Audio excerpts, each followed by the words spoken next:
board action. Both have 32 rebounds altogether. Kanina is 24-22. Just slight advantage to Batangas. Oh, long free. Big three-pointer to begin the quarter para dito kay MJ De La Virgen as they reclaim the lead. 52-49. You see the quarter scoring. First quarter belonged to Batangas. Bumawi ang Pampanga, outscoring Batangas by 13 in the second period. But here in the third, dikdikan. And then, MJ De La Virgen with 9 points. Ablaza way off on that shot. But you know what? Yung couple of 20-point outputs on the first and the second quarter, those to me were really runs to which they responded. This third quarter has established this is definitely a defensive game. Mpbl, Mintes. De La Virgen with a rebound. Uy, libre si Sed, but De La Virgen hell-bent on taking that shot. No good. CJ spins. The Tasmanian Devil with a whirling dervish. Wow, what a move by the Tasmanian Devil. You're thinking he's out of control, but man, that balance off that spin. Sed didn't want to commit a foul because he thought, you're not in a good balance position, but boy, the way that he finished that shot attempt, CJ Delfino. Valoria in traffic. Turnover against Batangas. Everybody converged inside the paint on that drive by John Valoria, but he did have Sed and Blasa on that corner. So we see this outlet right here. Wow, what a beautiful spin. You think he's out of control? Nuh-uh. Able to finish right through that right side of the rim. It's a great move of the game. Born for greatness. Concepcion. Way off. Muyang the rebound. And he'll earn himself a trip to the free throw line. 7th rebound on the game for Larry Muyang. He's again going to go to the line where so far he's 2 out of 3. Muyang playing limited minutes tonight as a result of him being in foul trouble in the first half. And you see this last game between these two, Larry Muyang as well as JLC. Those two guys pretty much have helped that point production in the game. And you love that they continue to be, vital rotation pieces para dito sa Giant Lanterns. That was a double-double for Larry Muyang, 14 and 11, shot 58% from the field. Samantalang ito naman si JLC was 66% from the field and 1 of 3 3-point shooting and 3 of 5 from the free throw line. Clemente though has not yet seen action here in the second half for Pampanga. That's right. Matter of fact, he only has 6 minutes so far logged in this game. But that to me just shows you the deep bench of the Giant Lanterns. Kasi nga naman, may Jan Nermal ka na at Allen Mina. Mark Olayon with offensive rebound. Olayon for free. No. Ablaza inside. Got blocked from behind by Egilos. And a jump ball forced by King Importante. Pero yung possession arrow nakaturo sa panig ng Pampanga Giant Lanterns. And Coach Cholo loving the effort of his boys in that last offensive sequence. I guess especially with how King Importante battled out for that possession. Therefore, the challenge has been nullified. Initial ruling on the floor stays. Foul on number 11, Mark Olayon, his first. Inclusive challenge. So, hindi naman babawiin yung challenge kay Coach Cholo, pero mananatili yung foul on Mark Olayon. So 2 shots coming up for Larry Muyang. Yeah, Larry Muyang, pretty much seated for the most of the game. But you like now, especially here in the fourth quarter, to start grinding and start producing for the defending champs. Mintis yung pangalawa. 10 lead changes and 8 deadlocks in this ball game. 53-52, Pampanga with a 1-point lead. De La Virgen working with Ablaza. Said got pushed as he issued that pass. Foul whistled on a Giant Lantern. And again, you go back to that principle of play para dito sa Batangas. They set up that middle ball screen, gets a pocket pass over to Sed Ablaza. The bigs converge towards that drive by Ablaza. But who do you got on the right side wing and right side corner? Levi Hernandez and Kenneth Ighalo, both very capable three-point shooters. Hernandez gets it back off the glass. Wala pa din. Nermal finally clears it for Pampanga. Good defense by the Giant Lanterns that time. They got a chance to push this lead. They're up 1. Under 7 minutes remaining. Muyang can't hit the free. Olayon calls in the rebound. Olayon is getting quality minutes here on the floor. Considerable time for the Batangas Rum Masters. Did not even play in the first half. Hernandez man. drawn to the basket. Got it, plus a foul. That is just crafty scoring by Levi Hernandez. Two-man game, rejects that screen, finds that right lane open, attacks it, and goes for that finish on the baseline against that defense of JMO Egoles. Save the game brought to you by 1xBet, the title sponsor of the Mpbl. Your choice, your victory. Feel more game with 1xBet. The reason that I say that is, ika nga, sukat ng mabuti ni Levi Hernandez yung atake na yun. Labang ulit ang Batangas, 55-53. Nermal, laban kay Olayon. Nermal, the up fake. Battle for the rebound. Nermal ends up with it.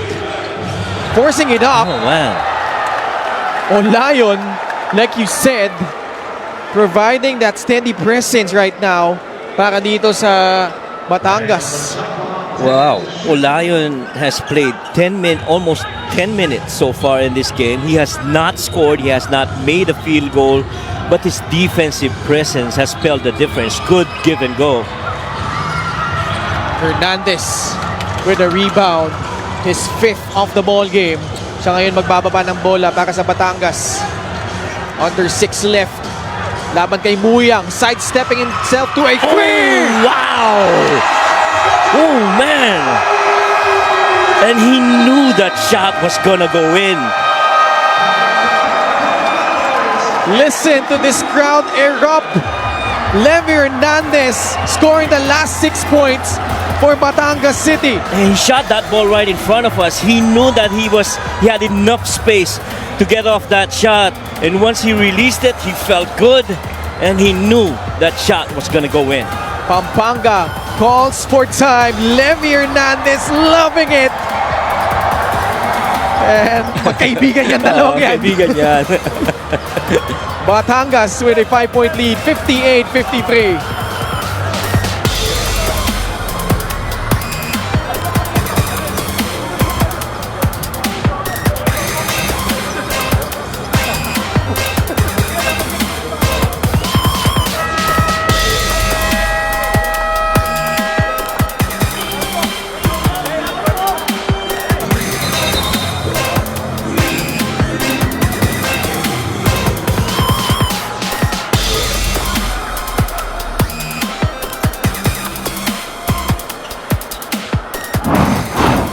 Update lang po sa ating player matchup between two Kapampangans. Parehong tubong Mexico, parehong former Arellano chief. But it's the elder statesman having the edge here, Coach Mike. Agree. And more minutes though on the side of Archie Concepcion. But Levi, 5 lesser minutes. But his production so far on the floor is really good. Man, Levi Hernandez came out to play. 21 points, 5 rebounds. And still not done. Concepcion though has come up huge for certain situations para dito sa Pampanga. Right now they trail by 5 points. Clemente ngayon lang pinasok dito ni Coach Pedic here in the second half. Yeah, and they're gonna need him to score from the outside. Oh, the block by Mark Olayon. 6 seconds left. JLC for free, no good. Wow. And De La Vergen gets the rebound. Wow, Mark Olayon, Ken. He has gotten quality minutes And he's returning the favor to Coach Cholo. De La Virgen, muntik nang mapatid. It's a kick ball against Pampanga. Shot clock will be reset to 14. Boy, you see this move right here. He had all ball on that shot attempt by Archie Concepcion. And he has made life difficult for Archie since coming in and defending against him. Mula nang pinasok si Mark Olayan dito, hindi na pinagpahinga. Larry Muyang! I love it, Coach Mike. I mean, you love the game, but you love the compete in both these guys and refusing to give up. Levy says, "Oh, titirahan ulit kita," pero hindi na pwede yan, sabi ni Larry. Oh, wow! Oh, my! Levy Hernandez, back-to-back freeze. It's now an 8-point ball game. Concepcion, no. Agmenyon to JLC. 10 on their shot clock. The flip shot will work for John Lloyd Clemente. Again, another shot going that side of the floor. It wasn't easy for the Giant Lanterns. But right now, Levy Hernandez, boy, he's 4 out of 10 from 3. Aplaza way off. Clemente with a rebound. Batangas not yet out of the woods. Oh yeah, definitely. Clemente nakabuelo, susugod. But Aplaza standing his ground, got the stop. Levy Hernandez with 24 points.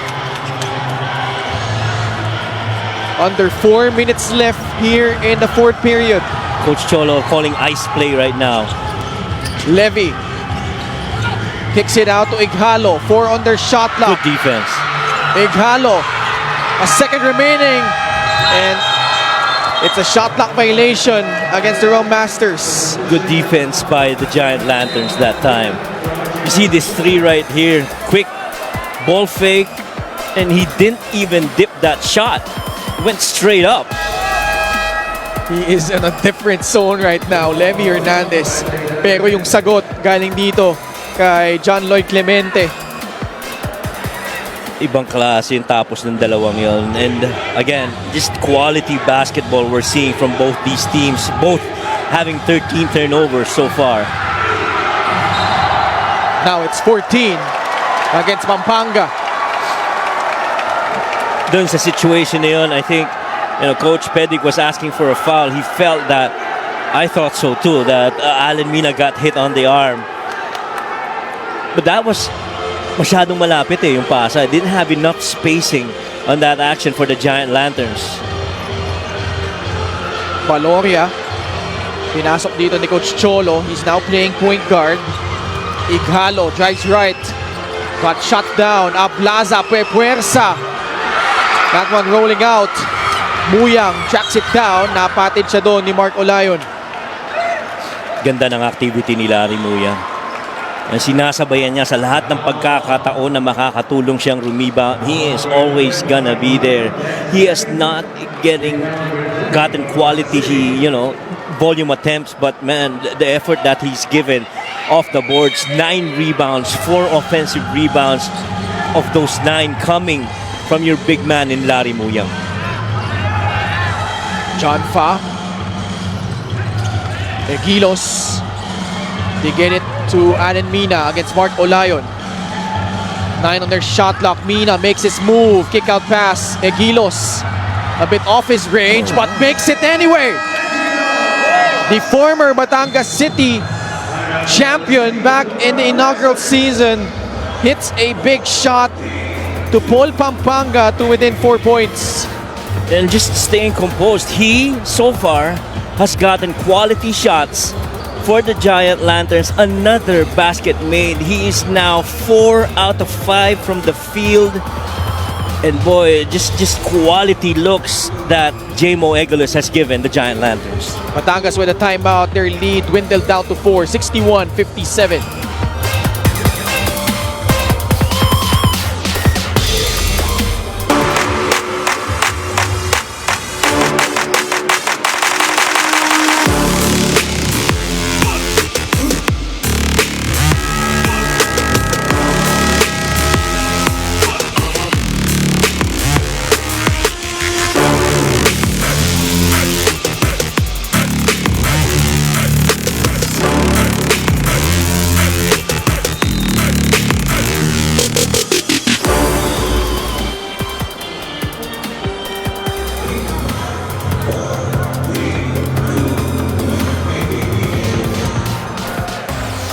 Si Maris Victorio ay hindi mapakali dahil itong Pampanga ay naghahabol just down by 4, 61-57.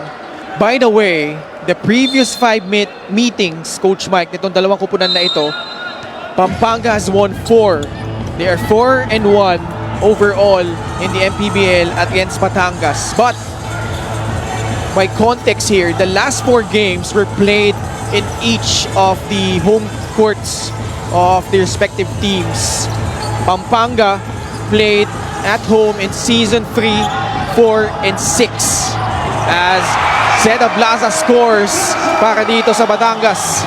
At that time, Seda Blasa using foot speed right there. I guess, was he defended by Larry Muyang that time or Jamo Egulis? They're just claiming that baseline. Look at that trap. Oh, great pass. wow. Bina, the catch and the feed to Larry Muyang. We are down to our final 2 minutes. 63-59.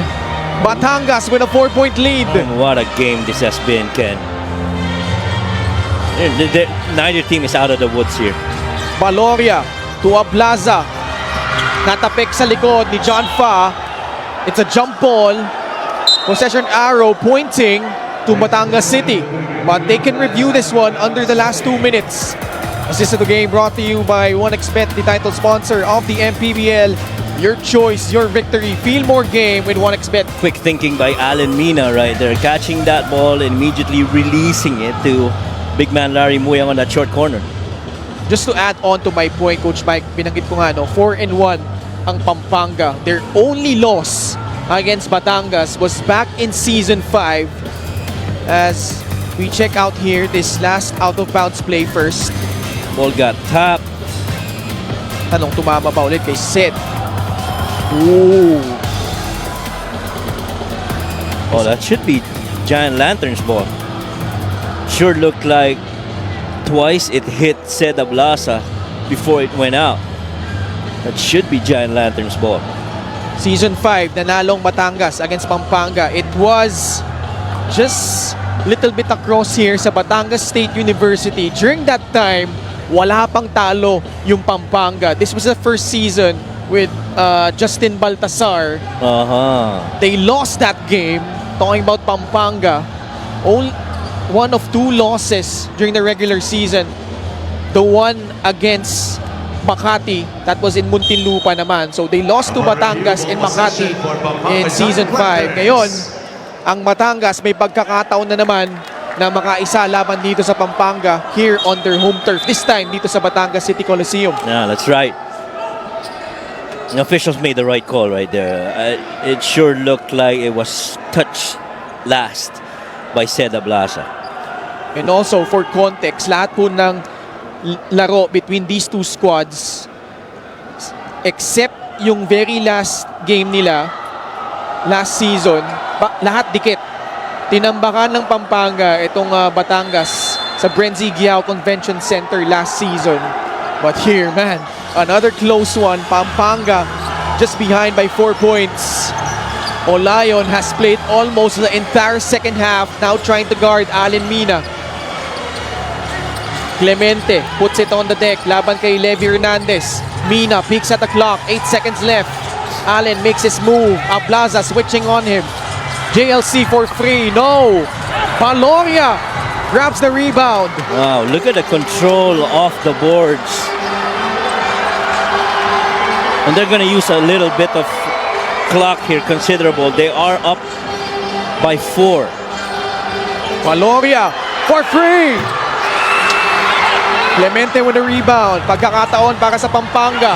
Mina saves it. Muyang falls down. Clemente able to get it. Still a lot of time if you're the Giant Lanterns. John Fa. Clemente. 6 seconds left on their shot clock. Wow, this defense. Extra feed. Clemente again. Wow. A massive shot from downtown from John Lloyd Clemente. How about the quick decision of John Fa not to take that shot, not to be tempted to attempt at all, and trying to find the better guys to shoot the 3. Pressure right here. Oh. Valoria turns it over. Pampanga basketball with 18.5 seconds remaining. What a sequence. In the last two possessions, you see this here. Clock was winding. Mina had to kick it over to John. John decided not giving up to JLC. He's the better shooter than me, and he knocks it down. What a game.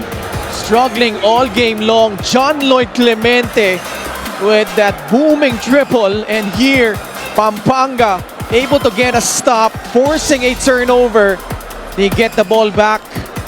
But what you love about that defense of John Fa, he was single coverage against JUMPBALL. Let's listen in. 14? No, what? 14? No, all court, down ball, hey. Archie, Clemente, normal. Stop. You are here, pa. Coach. Okay na ka natin. Oh guys, special natin passer. Yan, 3 ball.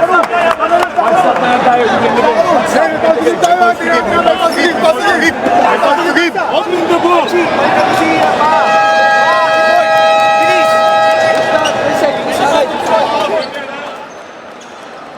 What do you think, Coach Mike? Well, it's tough to figure out. I don't understand. He just called out John Normal. And I think that was John Lloyd Clemente, the other guy that he called. Now, they opted to inbound it from the backcourt. So clearly, I think what they're trying to do here is go for the last shot. Yeah, most probably that's the thing. But one other reason might be they want to compact that half-court set with the stingy defense of the Rum Masters right now. And this game is going to be decided by defense versus offense. I say this might be the final possession of this game.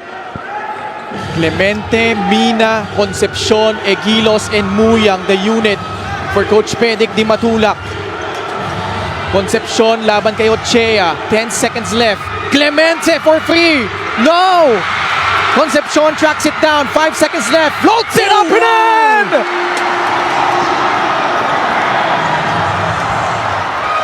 Batangas still has a timeout with 2.7 seconds remaining.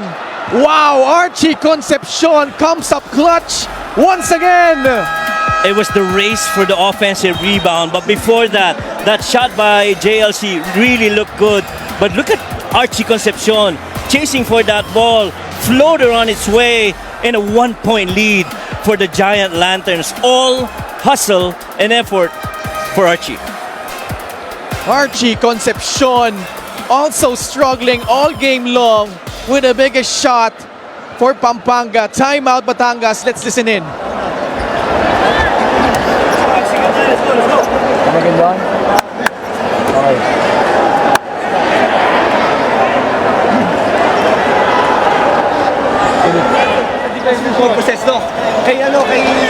Kay Normal daw, kay Normal. Defensive player!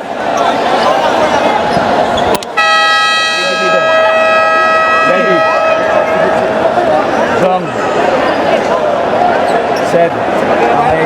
Ganito please screen. Ito yung crucial dito. Kailangan makuha yung bola dito.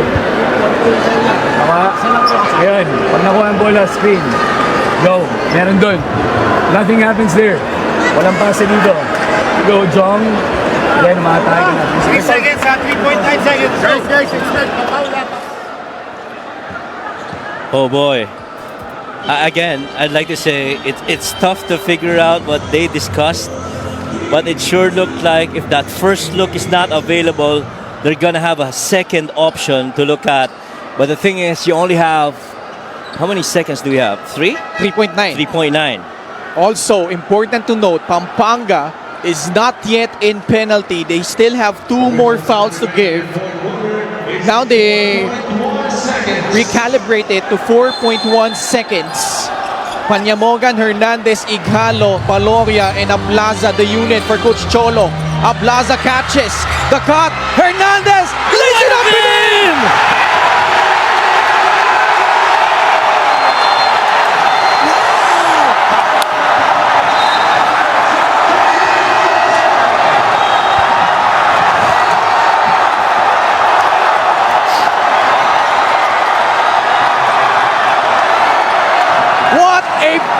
Perfectly drawn up play by Coach Cholo Villanueva. And who better to finish that than that guy right here? Look at that. They tried to cross screen that one, bringing in Seda Blasi to the weak side of the floor. Gets that on the post. A dive slot by Levy Hernandez. What a beautiful finish going glass. That play is very similar to what's called a Brad Stevens winner play. Instead, they tweaked it. Instead of a three, they settled for this drive by Levy Hernandez. A beautiful execution by the Rum Masters. Wow, gutsy play by Coach Cholo Villanueva, but still some time left on the clock. 1.1 seconds remaining. Timeout Pampanga, and we'll listen in to their huddle. But Archie gave it a good chase. Archie gave that shot a good chase. He was just late.